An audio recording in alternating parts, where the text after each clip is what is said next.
What is going on YouTube? Welcome back, ladies and gentlemen, boys and girls. We will be going through another Tom in 10-ish. Okay, so just a little thing where I'm going to explaining some of the protocols we use as coaching, and maybe you're going to be able to apply it to your gym or your kind of clients, whatever you want to. Okay, so drop us a like, drop us a comment if you enjoyed it, and drop us a subscribe in that top right hand corner, please.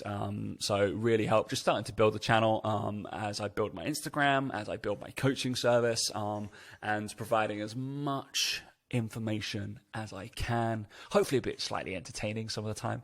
We might do some spoof videos, definitely some reaction ones. Jesus. Okay, so this is a little bit more of a explanation video. So it's going to be Tom in 10-ish.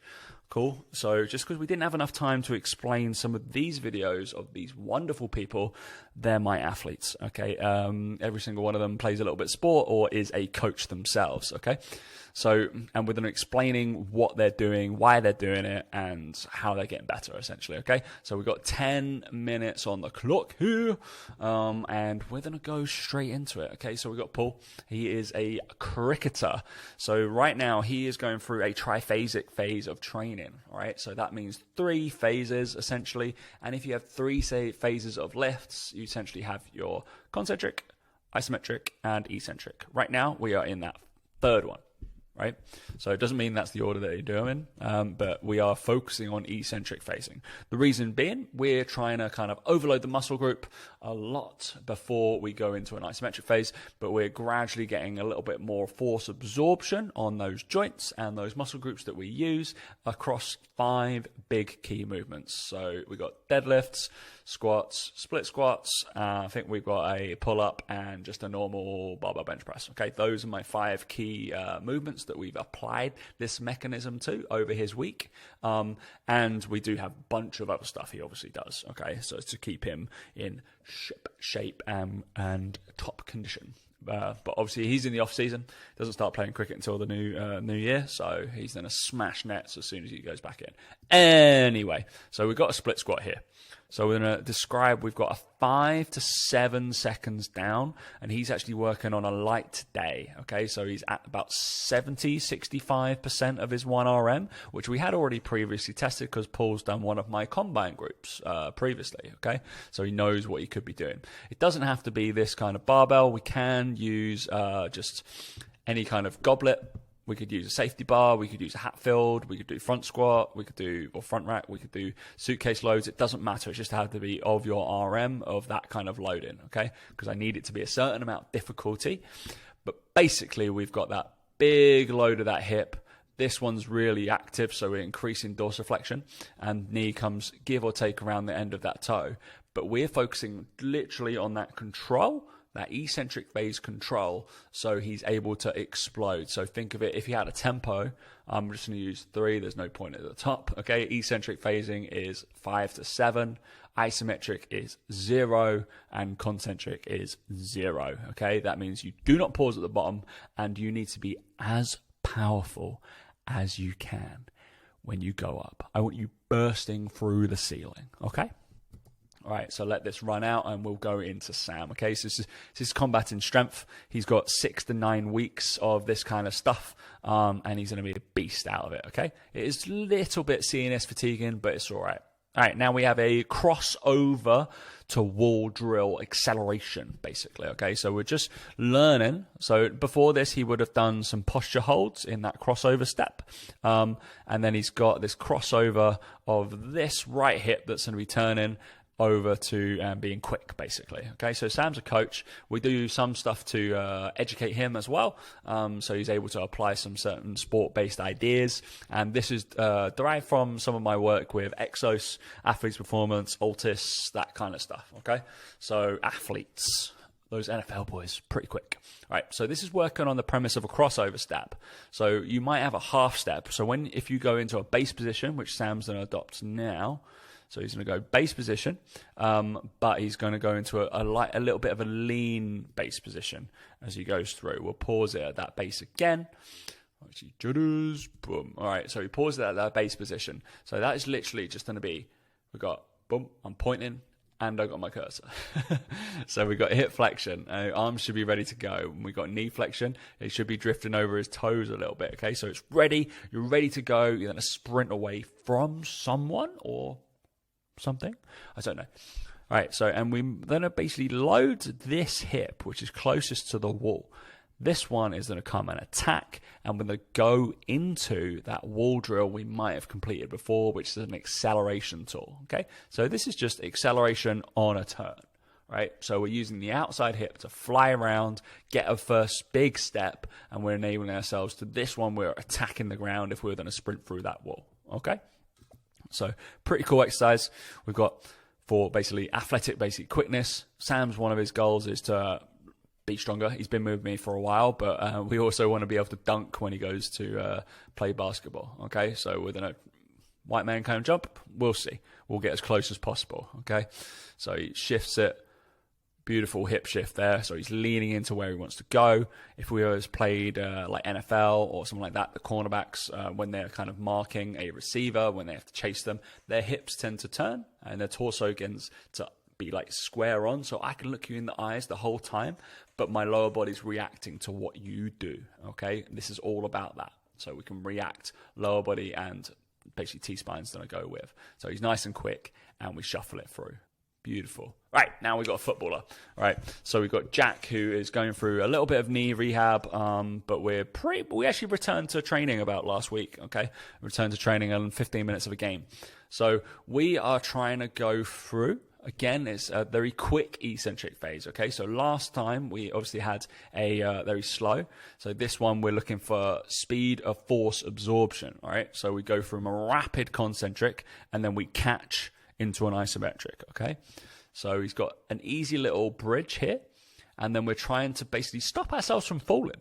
That is simply it, okay? So if we think of the hamstring, it is essentially a decelerative mechanism, okay? Most of the time we pull our hamstring because we kind of accelerate it too much, too fast, and it kind of clings on, or we kind of, it's actually the slowing down portion that tends to injure us, okay? So we do a lot of these kind of hamstring-based catches, a lot of like gauche holds, so it's hamstring holds and stuff like this to kind of quicken up the hamstrings, make sure it's okay under a lot of tension, isometric tension, and quick eccentric tension is the idea. Okay, so he's hips high, super quick, pushing hard into the ground, big breath out when he goes through it. Okay, so thinking if you suck and your hamstrings are tight, let's say, or they're just a bit piss weak, do some of these. You're gonna get quick, and you'll thank me for it.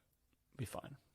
All right, so lastly we have Clarky, okay? So fresh athlete with me, kind of gone over from a physique background, and we started introducing this. So we'll look at the trap bar and have a little explanation why we tend to use the trap bar, and we've got a few videos of me using metric so we can move through the mechanisms of why are we using VBT for this, okay? Oh, we seem to have jumped through. All right, so Clarky here, he's just got twos. Okay, so he's nice and strong. He's going to be going 180s, pretty good for him. All right, okay, so he's only just started lifting with me, so it'll be interesting to see where this goes. 100% we'll get over 200 within 3-4 months. Absolutely fine. All right, so when we lift this, we're looking for intent of lifting. Something I look for in every single athlete, okay? You are trying to move. If it is really heavy, you're still trying to move it as quickly as possible. Trust me, nobody wants to elongate that rep unless we're in triphasic training. But even then, the concentric work is still fast, right? So we want to be athletic as possible. We're going to try and lift this quickly, okay? All metrics doing, that's giving me meters per second from his lift, so where it started to where it stopped going up. Cool. And then I let him reset. I'm not asking him to hold at the top. There's literally no benefit to it right now, okay? Unless you're trying to do a farmer's carry straight afterwards. All right, so the next rep he's going to do, he's going to go see how it matched. Obviously, we caved a little bit. It was slow, okay? I think this is actually a little bit wrong. I think that's about 3.5, just from coach's eye, but we'll see that in some of my jumps as well, okay? So give or take that. If we're around the 0.5 metric, so you can go, essentially, if we were going to use something like that. So if you were, give or take, looking at 80% of your loads, you would then be, so 80% of a 1RM, you're moving that. Whatever your normal base table is, you're actually moving for a strength. Okay, so absolute strength. More than likely, it's going to be 0.5 meters per second. So Clark is working absolute strength. You can go knock it down a little bit, so move between 0.7 and 0.5. You're going to be doing accelerative strength. So 1.0 to 7.5, we're thinking of more like strength speed, and then we get speed strength, and then actually like starting strength or speed work, okay, like 1.3 and above, all the way down, right? So you're going to see that all the way through. Cool. So we call them like velocity zones more than anything else. So we are thinking squats, bench, deadlifts at high intent, high load. This is the kind of thing we'll be doing, right? So exactly the same here. So this is me just doing 202 for one. Okay, I think I have a normalization kind of thing where I always go and lift 200, see how quickly it is. So 0.34, pretty slow. Okay, so I was feeling pretty fatigued, clearly. All right, so that was absolute strength. All right, so then we're going to go into, so we got 1, 2, 2, and I'm going to go for 5 reps. You can see my mixture of array of football shirts. I had a Southend United fan. Okay, and this I believe is, I can't remember what. I think it's a Belgian team. Comment down below if you know what shirt this is. I subscribe to those fan shirts that send you random shirts. Pretty cool. Right. So we got 0.91, which sits right in that power zone. All right. So this is training kind of power. So you do kind of loaded jumps, trap bar loaded jumps, which is essentially what this is. I'm going into triple extension, and we're gradually getting slower-ish.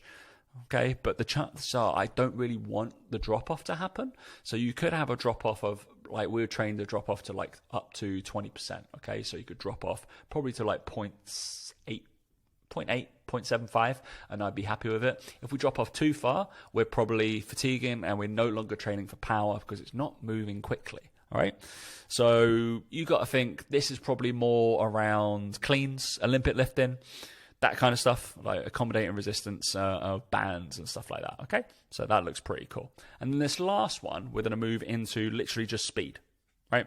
So that is going to hopefully be pretty quick. So we noticed those 60 kilos is half of what I was lifting previously. So in theory, this should, when it actually records, is over 1.3, okay? Which is speed work with the bar, and that's how fast we want to lift. So we're thinking like sprints, agility, kind of Olympic snatch variations, that kind of fun things, okay? And bodyweight plyometrics are going to be above that. So I can excess, give myself a little bit more load, and I can still move quickly all the way through. Right? We tend to do this to train through a full spectrum of our thing, which is called a strength curve, okay? And it's a good thing to learn, okay? And you can apply it to your athletes, and it gives them great feedback for intent, all right? And the reason we use a trap bar, because it's king and looks like a jump, all right? So if you've learned anything from that, I hope you have. If you take anything and put it in your training, amazing, okay? So comment down below if whatever you've liked, and share this around, absolutely, if you feel like you've learned anything from this video. Okay, so thanks guys for listening to another Tom in 10ish. We rounded out about 13 minutes. All right, that's probably the limit of what you guys can what I can kind of pay attention for as well. Thanks for watching, and we will catch you next time.